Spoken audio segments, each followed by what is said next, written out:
45 दिन से चल रही राम को बदनाम करने की साजिश खुल गया राज। राम पर उठे सवाल, रामचरितमानस को बैन करने की मांग और अब बाबा बागेश्वर को घेरने का खेल। संतों की मंडली से निकलकर राजनीतिक कमंडल तक पहुंचा भगवान राम का मुद्दा। 4 घटनाओं ने खड़े किए बड़े सवाल, असली टारगेट तो भगवान राम है। एक महीने में राम से लेकर रामचरितमानस पर सवाल खड़े किए जा रहे हैं। राम पर राजनीति हो रही है और रामचरितमानस को बैन करने की बातें की जा रही हैं। मुद्दा खत्म भी नहीं हुआ था, तभी धीरेन्द्र शास्त्री पर बवाल शुरू हो गया। हिंदुओं की एकता की बात करने वाले धीरेन्द्र शास्त्री को अंधविश्वासी कहा जाने लगा। पिछले करीब 1-1.5 महीने के इस कालखंड को अगर गौर से देखा जाए तो किसी बड़ी साजिश की बू आती नजर आ रही है। बिहार के शिक्षा मंत्री चंद्रशेखर रामचरितमानस राम कथा पर उठाए सवाल। बागेश्वर धाम को लेकर हंगामा बरपा और बागेश्वर धाम के प्रमुख पंडित धीरेन्द्र शास्त्री पूरे देश और दुनिया के निशाने पर आ गए। बाबा को चुनौती देने वालों की बाढ़ आ गई, लेकिन बाबा ने सबकी बोलती बंद कर दी। बाबा ने चादर और फादर वाले तर्क से उस अभियान की हवा निकाल दी।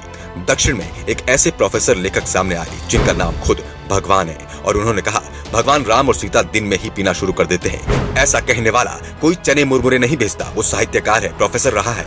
इस बयान के बाद बसपा और भाजपा की सरकार में महत्वपूर्ण मंत्री रहे और इस समय समाजवादी पार्टी के स्वामी प्रसाद मौर्य ने रामचरितमानस को बकवास बता दिया। इसको बैन करने की मांग कर दी। इन चारों घटनाओं को एक साथ जोड़िए, ये 45 दिन के भीतर का मामला है। क्या आपको ये नहीं लगता कि ये संयोग नहीं है, ये प्रयोग है? राम के खिलाफ, सनातन के खिलाफ, रामायण के खिलाफ, हिंदू धार्मिक प्रतीकों के खिलाफ ये प्रयोग हो रहा है। उत्तर दक्षिण पूर्व पश्चिम हर तरफ से राम पर सवाल उठ रहे हैं। बागेश्वर बाबा को चुनौती देने वाले मानव जी कौन है मालूम है? वो भारत जोड़ो यात्रा के यात्री हैं। वो मोर्चा खोल रहे थे बागेश्वर धाम के खिलाफ। इन सब चीजों को गौर से देखिए, इनके पीछे एक लिंक मिलेगा, एक टूल किट है। इसके पीछे की हकीकत को भी अब समझ लीजिए। विपक्ष को पता है कि बीजेपी की ताकत राम है, राम का नाम और मोदी का काम, उन दोनों को लेकर लोग बीजेपी को वोट देते हैं। जब विपक्ष के नेता मोदी का कुछ न उखाड़ पाए तो देश में राम को बदनाम करने का काम करने लगते हैं। पहले बिहार से आवाज उठी, फिर यूपी में स्वामी ने रामचरितमानस को ही बैन करने की जो बात कही है, उसके पीछे की जो मंशा है वो साफ समझ आ रही है। ऐसा भी नहीं है कि ये लोग अनपढ़ हैं या फिर इन लोगों ने ये बयान अनजाने में दिए होंगे।